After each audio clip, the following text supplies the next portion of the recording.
day statue of Mahatma Gandhi, the famed Indian independence leader, has been removed from a university campus in Ghana, its capital. Accra University of Ghana lecturers began a petition for its removal shortly after it was unveiled in 2016 by India's former President Pranab Mukherjee. The petition said Gandhi was racist and African heroes should be put first. In the wake of the row, Ghana's government at the time said the statue would be relocated. Lecturers and students told the BBC that the statue, originally located at the university's recreational quadrangle, had been removed on Wednesday. The university confirmed this, saying that the Ministry of Foreign Affairs and Regional Integration was responsible. Law student Nano Adoma Asore told the BBC, "Having his statue means that we stand for everything he stands for, and if he stands for these things his alleged racism, I do not think we should have his statue on campus." Mahatma Gandhi was one of the most celebrated figures of the 20th century. He is best known for leading non-violent resistance to British colonial rule in India. However, as a young man he lived and worked in South Africa, and although he has inspired people throughout the world, his comments on black Africans have been controversial. In his early writings, he referred to black South Africans as Kafirs, a highly offensive racist slur. He also said that Indians were infinitely superior to black people. A Russian woman accused in the act of acting as an agent for the Kremlin to infiltrate political groups has pleaded guilty in a deal with prosecutors. Gun rights activist Maria Butina, 30, admitted a single count of conspiracy at a court in Washington, D.C. She allegedly tried to infiltrate the National Rifle Association (NRA) in an effort to influence its policies in favor of Moscow. Ms Butina initially pleaded not guilty. She has been in custody since July. She has also agreed to cooperate with investigators. Prosecutors expect the deal will give them information about Russia's efforts to interfere in its politics. Her lawyer, Robert Driscoll, estimates that she could face up to 6 months in prison. Reuters news agency reports she is being held at an adult detention center in Virginia. The case has no connection with the Mueller inquiry into allegations of Russian meddling in the 2016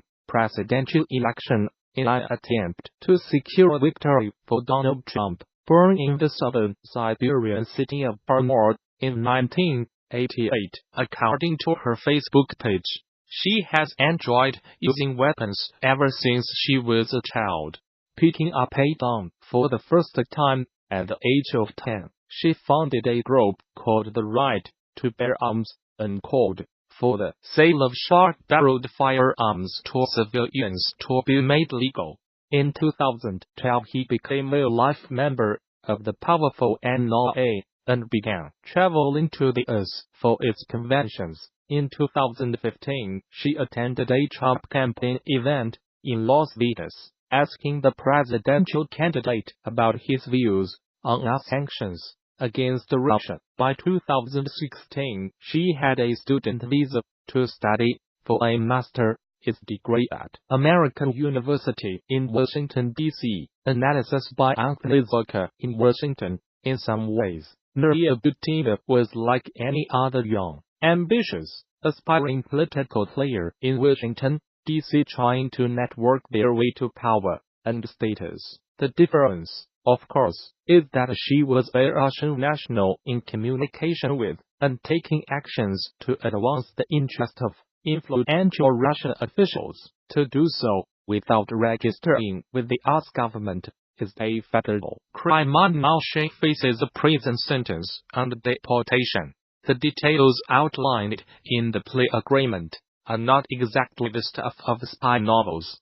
She arranged a Russian delegation to a prestigious Washington prayer event Trump knocked at the National Rifle Association convention and organized a visit by US gun rights advocates to Moscow, taken in isolation. These informal channels of communication with American conservatives could have helped improve US-Russia relations, but were hardly nefarious, viewed in the context of other Russian efforts to influence the 2016 presidential election. Presented by Robert Mueller's investigation, including hacking Democratic Party communications, waging an illicit social media campaign, and funding and organizing on-the-ground political rallies and protests, and the Butina plea seems more like a small but potentially meaningful piece of a much larger puzzle.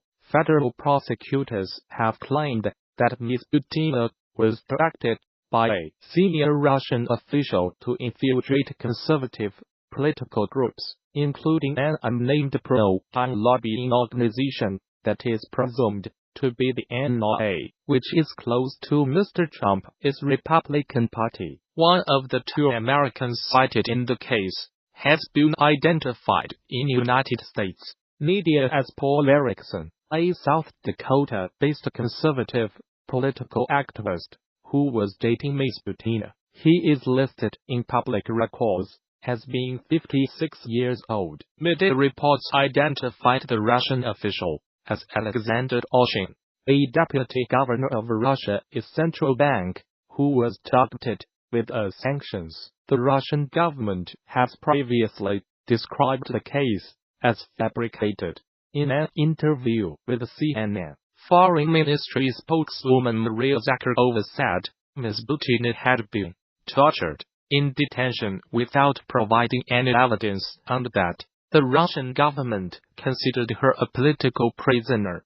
Warring parties in Yemen have agreed to a ceasefire for the port city of Hudaydah, principal lifeline for two-thirds of the country. They reached agreement at talks in Sweden brokered by the United Nations. Secretary-General Antonio Guterres said he hoped this would be the starting point to bring nearly 4 years of civil war to a close. Fighting has killed thousands. While the world's worst humanitarian crisis in recent times has afflicted millions, leaders of the delegations from the Yemeni government and the Houthi rebels, who control much of the country, shook hands after the ceasefire was agreed on Thursday. All forces from the Houthi rebels and from the Yemeni government alliance fighting them will withdraw from Hudaydah in the coming days. They will be replaced by what the army called local forces. Houthi forces would also withdraw from the ports of Salif and Rafiz. Mr. Guterres said the ceasefire would then take place for the whole of the Hudaydah governorate. The army would then play a leading role in monitoring the ports and would help distribute aid to civilians. He added, these agreements could be a starting point for peace and for ending the humanitarian crisis in Yemen. Mr. Guterres said a mutual understanding was announced on the nation's third city of Taiz, where there has been intense fighting. Although few details were released, there is no agreement yet on a truce for the rest of the country, including the capital Sana'a, which is controlled by the Houthis. Mr. Guterres said he hoped for a deal within a week on reopening Sana'a airport. He said a new round of talks would take place at the end of January. On other issues, the Stockholm talks were the first in 2 years between the Houthis and the Yemeni government, which has had the backing of a Saudi-led coalition since 2015.